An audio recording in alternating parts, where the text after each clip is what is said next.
Shut up. Move now. You think you can just stand there like nothing's happening? Listen closely, because what you're about to hear is not just a story. It's a lesson, it's a warning, and it's a revelation of power that turned a nightmare into pure justice. A cop, filled with arrogance and drunk on his own authority, tried to play God by planting drugs inside a man's car, thinking he had complete control over the situation. But he chose the wrong target, because that man was none other than the director of the FBI himself. Before I take you deep into this heart-stopping story, I need you to do one thing. Hit that subscribe button right now, turn on the notification bell so you never miss these explosive stories. And drop your country in the comments below, because we're tracking just how far and wide this tale of justice will travel across the world. The night began quietly. The kind of night where the sky feels heavy with secrets, where the road stretches endlessly like a dark ribbon through silence. James Carter was behind the wheel of his black sedan, driving home after another long day. To anyone passing by, he looked ordinary. Just another middle-aged man with tired eyes, loosened tie, and the kind of composure only a man who had seen too much could carry. But James Carter was far from ordinary. He was the director of the Federal Bureau of Investigation, a man whose name carried weight in rooms most people would never enter. He had hunted terrorists, dismantled global crime syndicates, exposed corruption at the highest levels of government. Yet he was not a man who needed to flaunt his power. He lived quietly, deliberately, moving like a shadow through the world, letting others underestimate him. And that night, one officer's arrogance would bring his entire world crashing down. The patrol car appeared like a predator in the dark, headlights flashing, sirens slicing through the quiet. James glanced at his mirror, saw the lights dance across his rear view, and guided his car to the shoulder with practiced calm. He had done this before more times than he could count, but never from this side of the wheel. His hands rested lightly on the steering wheel, his breathing steady, his mind alert. Years of training taught him that real danger often came not from criminals in the shadows, but from those sworn to protect. The officer's boots hit the asphalt with a heavy, deliberate rhythm. His flashlight beamed harshly through the window, cutting across James's face before sweeping the interior with invasive precision. The man didn't look for safety violations, didn't look for weapons, he looked for weakness. James recognized it immediately. The officer wasn't stopping him out of duty. He was stopping him out of hunger. Hunger for control. Hunger for dominance. Hunger for the satisfaction of breaking another man. Then, with a movement so smooth it was almost invisible, the cop reached into his pocket.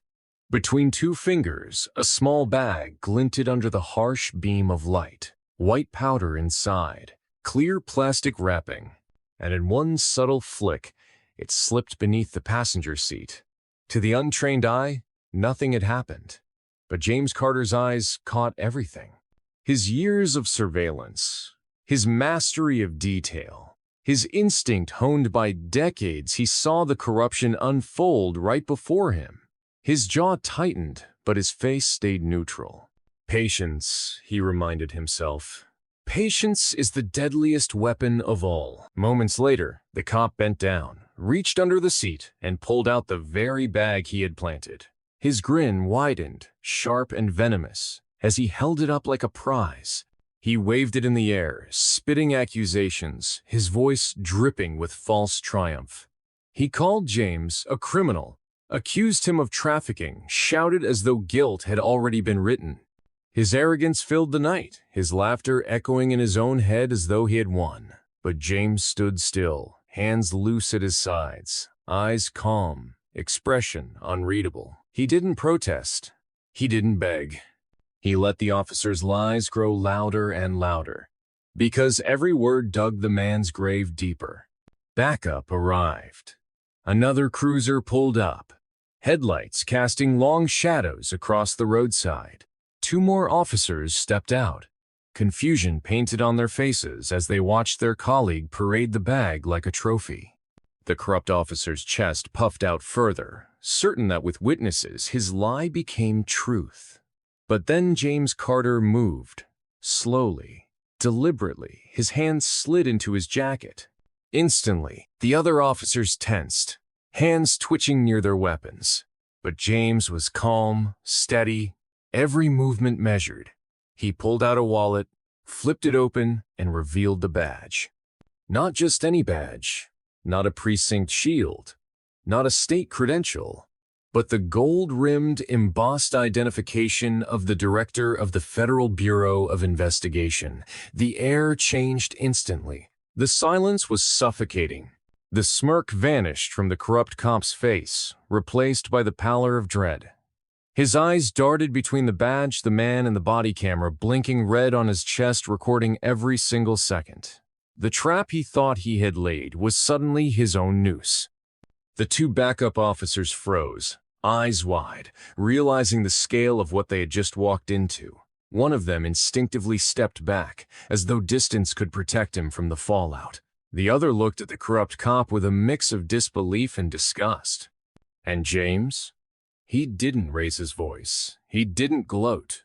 He simply spoke with the calm authority of a man who had toppled empires. He ordered the cameras preserved, his own federal team summoned, and he watched as the officer who thought he had control was handcuffed by the very peers who once looked up to him. The days that followed were seismic. Internal Affairs was activated. The footage went up the chain, unedited, raw, damning. The officer's career was obliterated overnight. But it didn't stop there. Investigations revealed a pattern. Other cases he had tainted, other lives he had tried to ruin. His arrogance had blinded him, but now every shadow of his past was dragged into the light. James Carter did not celebrate. He didn't need to. For him, it was never about revenge. It was about truth, about protecting the integrity of the very system he had dedicated his life to. He knew corruption was a cancer, and sometimes it hid behind a uniform, behind a badge, behind a smile of authority. But no matter how deeply it tried to root itself, it always left cracks. And through those cracks, justice could shine. This story spread like wildfire.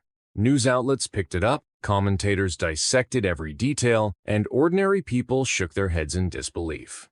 A cop thought he was untouchable, but he chose the wrong target. He chose a man who embodied the very essence of the law he tried to twist. And in that single mistake, his empire of arrogance crumbled. So remember this: power built on lies always collapses. The officer thought he held the strings, thought he was the puppeteer, but in reality, he was nothing more than a shadow exposed by the light. And James Carter, the man who carried his title not with arrogance, but with quiet strength, stood as a reminder that justice, no matter how delayed, has a way of finding its mark. And now, to you watching this, take this lesson with you. Never mistake silence for weakness. Never mistake calm for surrender. Because sometimes the quietest person in the room carries the loudest power. If you felt the weight of this story, if it shook you the way it should, then hit that subscribe button right now, smash the notification bell, and share this video with everyone who needs to be reminded of what justice looks like when arrogance backfires. And don't forget, drop your country in the comments. Let us see how far this message travels. Because this isn't just a story, it's a warning. A warning that no matter who you are, no matter how high you think you stand, corruption will always fall. Stay tuned, because the next story, it'll be even deeper than this.